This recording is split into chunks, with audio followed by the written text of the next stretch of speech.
الانسحاب التدريجي. اتعودي تعملي انسحاب تدريجي. يعني انا النهارده قاعده جنبك انت على حجري، بعد كده لازم اتعود ان انت قاعد جنبي على الكنبه وانا قاعده. انت قاعد بتلعب اهو معاك شخاليلك، مش لازم على حجري وانا قاعده جنبك. بعد شويه انت قاعد ومعاك الشخاليل وانا بعيده عنك شبر. ده بنسميه انسحاب تدريجي. بعد شويه هتلاقي نفسك قاعده جنبه على الارض وهو بيلعب، قاعده على الاخر الكنبه وهو حس بامان في المكان ده وقعد.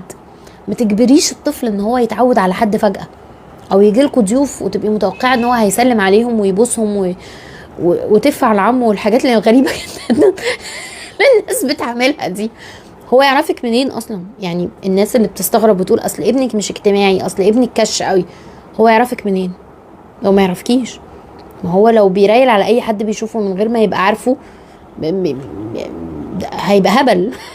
هو طبيعي ان في حاجه اسمها سترينجرز فير، الخوف من الغرباء، بتحصل للطفل من اول التاسع نتيجه لتطوره الاجتماعي، انه بدا يفهم ان في بابا وان في ماما وان الباقيين اغراب، فبدا يقلق منهم عشان هو عيل ناصح، فما بيفتحش للناس حضنه بسهوله.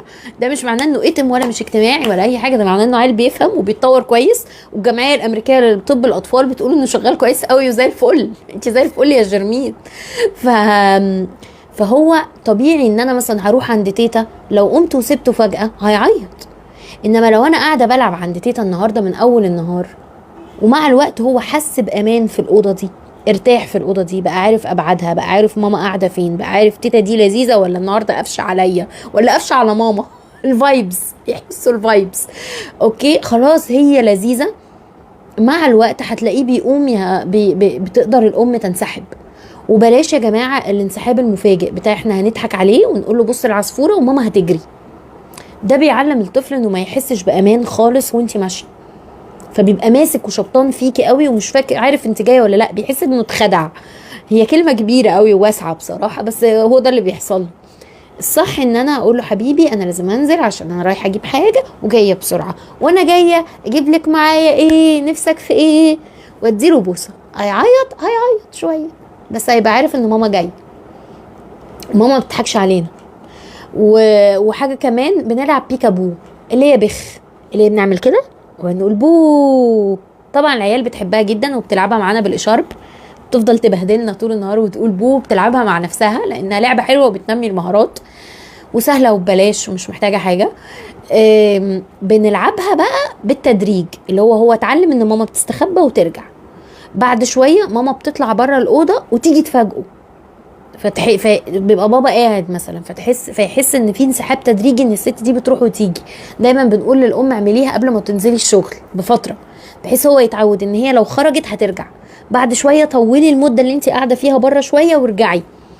ده بنسميه الانسحاب التدريجي للطفل، ده لازم يبتدي يحصل مع الوقت. وحاجه كمان، نزلوا العيال تخرج تتفسح، تشوف ناس، تشوف قرايبها، كل مكان مهم ما امكن، لان انا عارفه ان الجو حر ومش كل الناس عندها نوادي ان هي تودي فيها، انا فاهمه. بس انا عايزه اقولك حاجه، انتوا لو طلعتوا فوق السطوح او طلعتوا على السطح يعني، او طلعتوا البلكونه، انا بشاور على البلكونه عشان البلكونه اهي، طلعتوا البلكونه، كل واحد على قد امكانياته قادر يعني. والله لو جبتي ملايه عملتي بيها خيمه ونور من جواها وقعدتوا جواها ولعبتوا، مليتوا البانيو ولعبتوا، تغيير الجو بيكسر الملل، فبيخلي الطفل هو نفسه فريش، زيك انت نفسك لما تتفسحي وترجعي كده تحسي انك فريش. طبعا لو بتتفسحي من غير البيبي، مش عايزه افتكر الكلام ده عشان ما اعيطش.